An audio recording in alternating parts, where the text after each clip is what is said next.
Welcome to the first episode of the Echelon Cincinnati Chapter Podcast. I'm Scott. I'm the one who oversees the social media and marketing work from the Echelon group here in Cincinnati.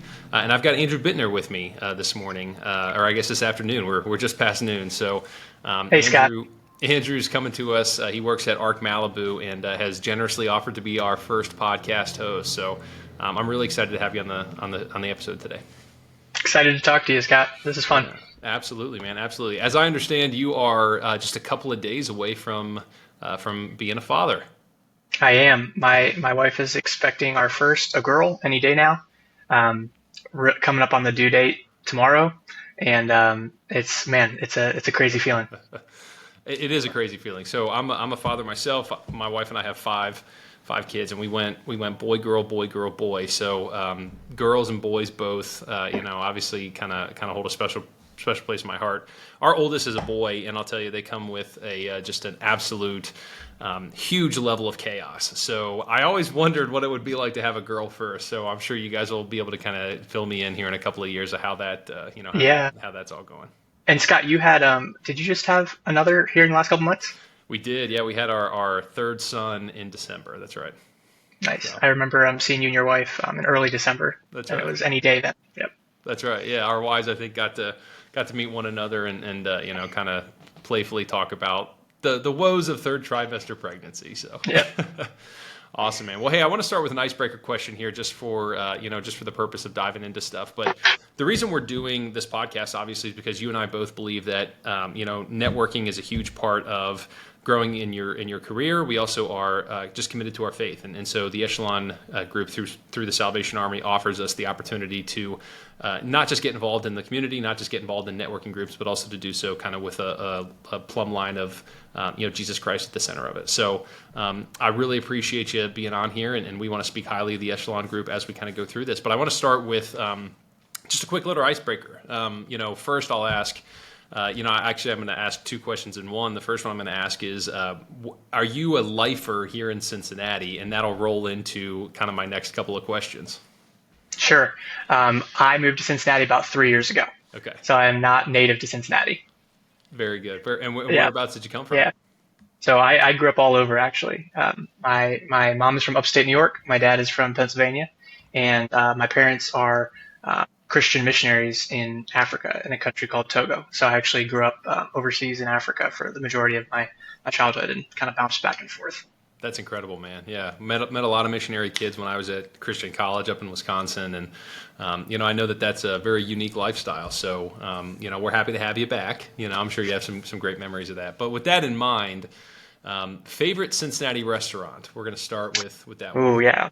So I just took my wife to our favorite restaurant in Cincinnati to celebrate her last day teaching, and it's Pepp Dolores downtown. Very good. Yeah. We love Italian food. Yeah. Oh, it's really good. We love Italian food. You have to get a reservation usually for a prime time a couple months out, but you can also just show up and roll into their bar seating downstairs that often has a couple seats open, and it's, in my opinion, even vibier than the seated reservation tables upstairs. So that's right. It's a cool cheat if you want to get downtown in a nice place at last minute.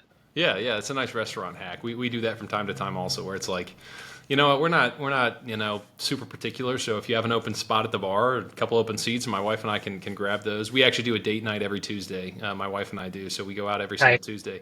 So we've had our fair share of opportunities to kind of skip the line and go straight to the bar. That's definitely like a restaurant hack. All right. So Bengals versus Reds. Where do your loyalties lie in that regard? So Bengals versus Reds. I'm not a big baseball guy. But my family's supposed to be an Orioles fan from that Maryland, Sure. Pennsylvania heritage. And in terms of Bengals are my second favorite team. Indianapolis Colts are my first favorite team. It was a long story why my dad was a Colts fan, but then my wife's from Indianapolis, so it was a natural in to just be a Colts family all around. But Bengals are fun to watch, and I'd say they're easily my second favorite NFL team, and I follow them pretty closely. Love it, man. Love it. So unless I'm mistaken, they used to be the Baltimore Colts. That's right. So I'm That's wondering if right. there's some connective That tissue you there. nailed it. I wasn't going to get into it, but you found it. Yeah. Very cool, man. Very cool. Yeah, a lot of family in Indianapolis. So we grew up being Colts fans when the Bengals were so poor, and now the Bengals have kind of, I'd say usurped their our friends in Indianapolis. That's right. And now we have some stuff to be excited about. Now that I'm an adult Yeah. and actually, care a little bit more. Right. I can pull for whoever's winning at the time, which is nice. That's right. That's right. Well, cool. Final question for you. And I am a lifer here in Cincinnati, so I always like to ask people this question. What is your opinion on Cincinnati style chili? Oh, you're setting me up here, Scott.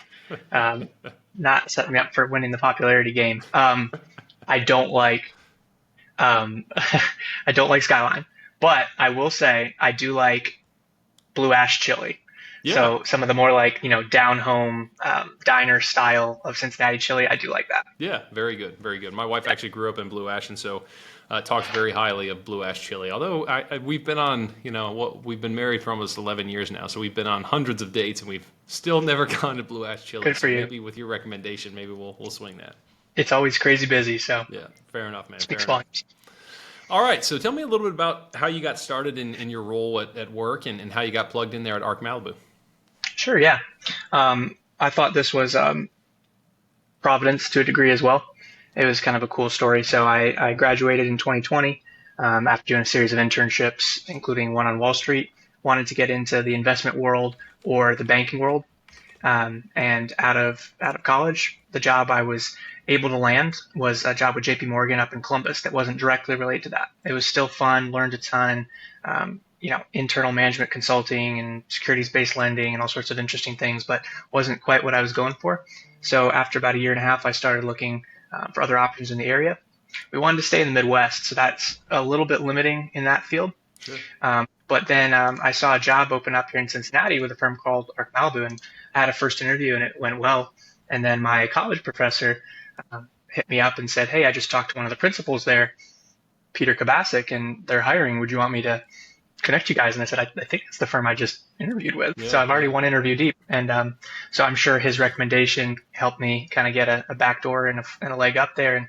And the rest is history, and was able to land that role here. And I've been here 3 years. I'm an associate here now. It's fun kind of project managing deals to a degree. And I haven't looked back, and I think it was a blessing to land this role. Yeah. Oh, that's incredible, man. Yeah, you said it. In terms of providence, I mean, one kind of core principle, obviously, the Salvation Army, or one of the major core principles, obviously, is kind of founded on faith, right? And so, a lot of us in the Echelon group, I know, we kind of have these crazy stories of how we got started in the roles that we got started in, and I also have a similar, just kind of more luck of the draw journey where it was just like, some connections I had happened to be hiring, and they were starting a digital marketing company, and I decided to jump in, and God just kind of did the rest, man. And that company's grown like crazy, and I've had the privilege of being a part of it, and it's exciting when you kind of hitch your wagon to the horses that are running the Yep. fastest, and are able to kind of find cool opportunities like that. So it sounds like we may have some similar stories there. Sounds like it. Cool. All right, so tell me a little bit, yeah, as a principal there. I think you said principal or associate. I'm sorry, you said associate. Yep. As an associate there at Arc Malibu, tell me a little bit about your role and really what you do. Sure. To help. Yeah, so I'll start with the business overall. Investment bank is a bit of a misnomer. It's a little confusing. What we do at the core is M&A advisory, so mergers and acquisitions. We help people sell their businesses. So at the fundamental level, we do the advisory and auction and financial modeling and marketing and everything they would take to sell a company. Yeah. The companies that we sell are kind of in the mid-market size, we call it, so 25 million to 250 million in total value.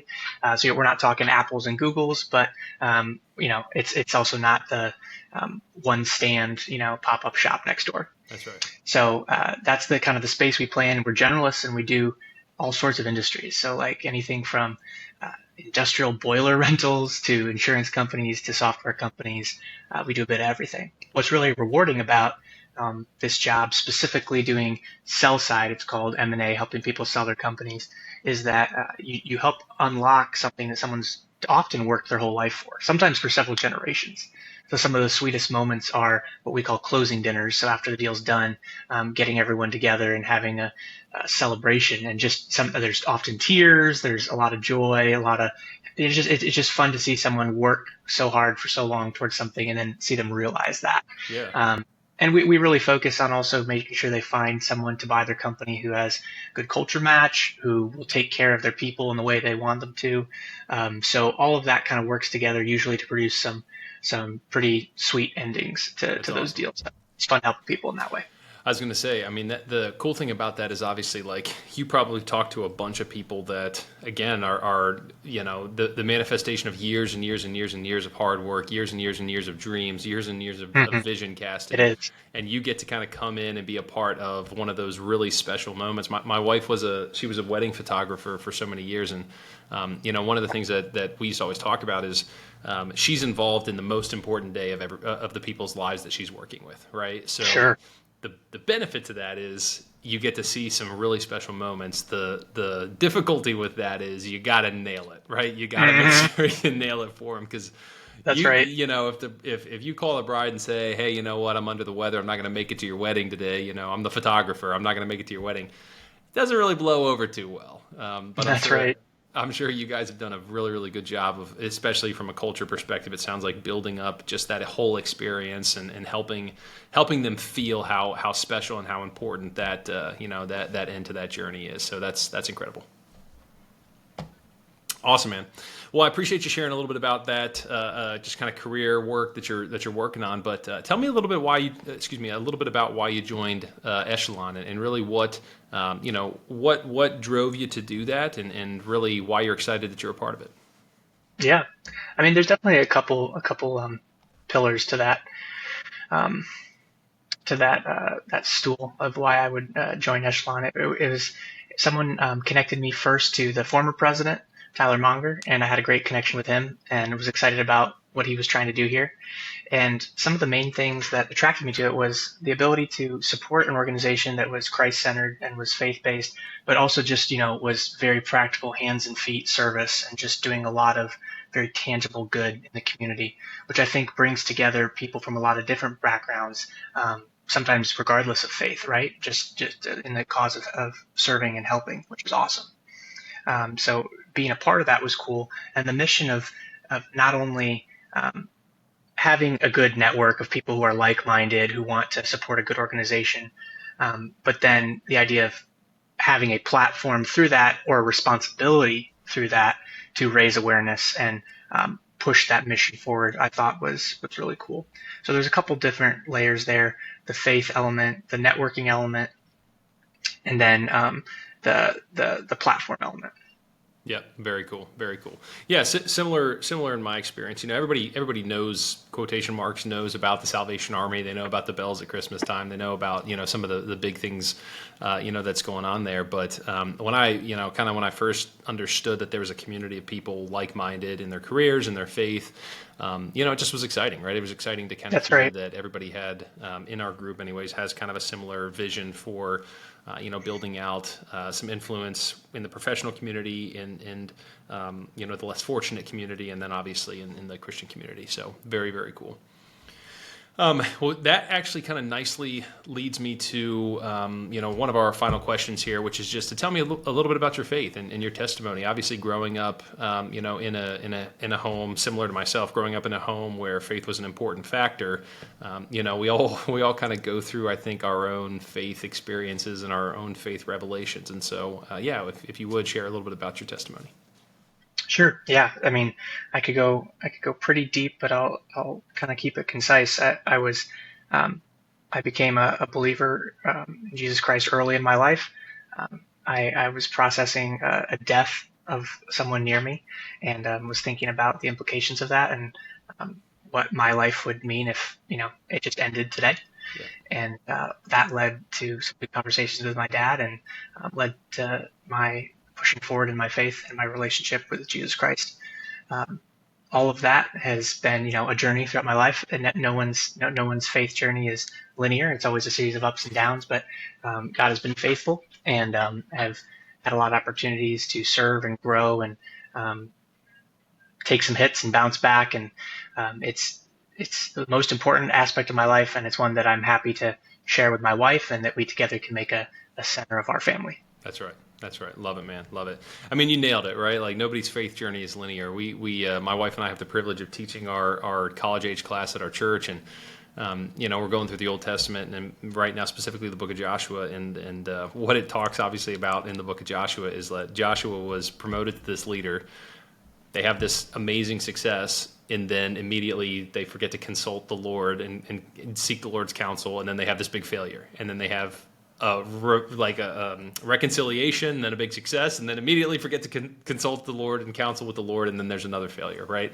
And so it's interesting to read through Old Testament, to teach through the Old Testament, and see that even God's people also struggle, that their journey also is not completely linear. Yes. So it's you nailed it, man. It's wonderful to be able to reflect back on the faithfulness of the Lord through those hard times, and through loss and through all kinds of different stuff, but also to have just the confidence that in the future, as we experience some of those, exponential growths and exponential declines, that God's faithfulness is linear. It is static. It is consistent. And That's true. there's a song that my wife and I love, "The Goodness of God," which is just, no matter what you're doing, man, the goodness of God, it always chases after you, man. So that's awesome.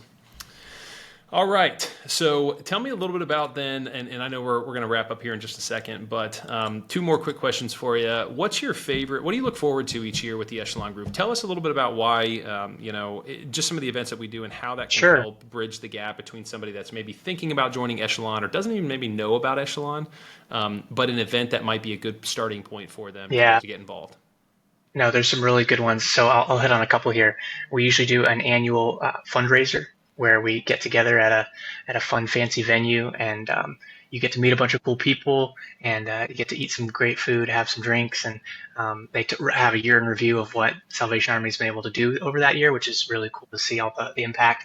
Another really cool event that I like doing, I've done the last 2 years, is a gift wrapping event. So we pick a few needy families and people who could use some extra support, and all claim gifts off that list, and then bring wrapping paper and come together and wrap a bunch of gifts and try and bless those people, and then they're handed out at Christmas. And then the last thing that I've really enjoyed from multiple perspectives is the members of the Echelon board end up are invited to an annual Christmas party together with the senior board and all the full-time staff members of the Salvation Army in the greater Cincinnati region. That's really cool from a variety of perspectives. You get to meet the people who have the boots on the ground, and you get to also just honestly meet some really cool pillars of the Cincinnati business community and otherwise who are members of the advisory board. So I think that's a great opportunity from a variety of perspectives to be inspired, to meet some really cool people, and to celebrate. I would also say that through that, was one really cool time. I thought Salvation Army had a faith element and focus when I first joined, but I was able to jump in on that as one of my first things I attended. And we sung some Christmas hymns, and then someone gave a presentation of the gospel right up front, and I was like, okay, wow, these guys actually mean what they say, and it's not just lip service. Everyone here really cares. So that was really cool. Yeah, very, very cool. Very cool. What would you say to somebody who's really not, again, maybe doesn't know Echelon exists already, or is looking for kind of an opportunity to plug in with a networking group that can create a little bit more visibility for who they are, what they're trying to achieve, and then again potentially align with like-minded people? I know I'm throwing this at you. This was not a question that I said I would give you, but just to land the plane a little bit on like somebody who doesn't know we're out there, who's looking for kind of an opportunity like this. Yeah, no, I mean, once again, it's a great opportunity to merge together a couple of things that are important if you care about them. The opportunity to be with like-minded people who care about service, the opportunity to have service opportunities lined up for you very often, and then serve alongside those people, and then the opportunity to iron sharpens iron, be encouraged by those same people, as well as be mentored sometimes by the senior advisor board. There's a gentleman I meet with quarterly since joining that I think has just been an awesome input to my life. Shout out to Kevin Sheehan. He's been a great input to my career in life. So all of those are great reasons, I think, to be part of this community. Yeah, the other cool thing about that is that the senior advisory board, this has been my experience, and it sounds like it's probably been yours as well, they love our group. They Oh yeah. love our group. They want to be involved in helping us grow. They want to mentor us. And one thing that can be a little bit awkward sometimes is to go ask somebody like, "Hey, can you mentor me? Can you give me guidance in my career?" But they have a very proactive approach to mentoring the Echelon group. And if you're looking for an opportunity to just connect with people that are, again, about our age, in the 20s to mid 30s, I think, like, age range, and also for an opportunity to connect with some important people in Cincinnati that want to mentor you, that want to see you grow in your career, that want to pass the torch, right, to the next age kind of generation down. It's just a great community to get plugged in with, and it's also pretty easy to get plugged in. So if you're interested, obviously get in touch with us. You should be able to click one of the links below, or even DM us if this is on LinkedIn. But Andrew, I really appreciate your time, man. It's been great chatting with you. Best of luck as you're entering into this new journey of fatherhood. I'm looking forward to getting baby pictures and hearing, just how excited you guys are on the next phase. And really appreciate you, again, kind of carving out some time today to meet. Yeah, Scott, thanks for the conversation. Thanks for having me. You bet. Again, last thing I'll say before we wrap up is, if you're interested in getting involved with Echelon, please reach out to us directly on whatever platform you're finding this on. But in the meantime, thank you so much, and we'll see you guys next time.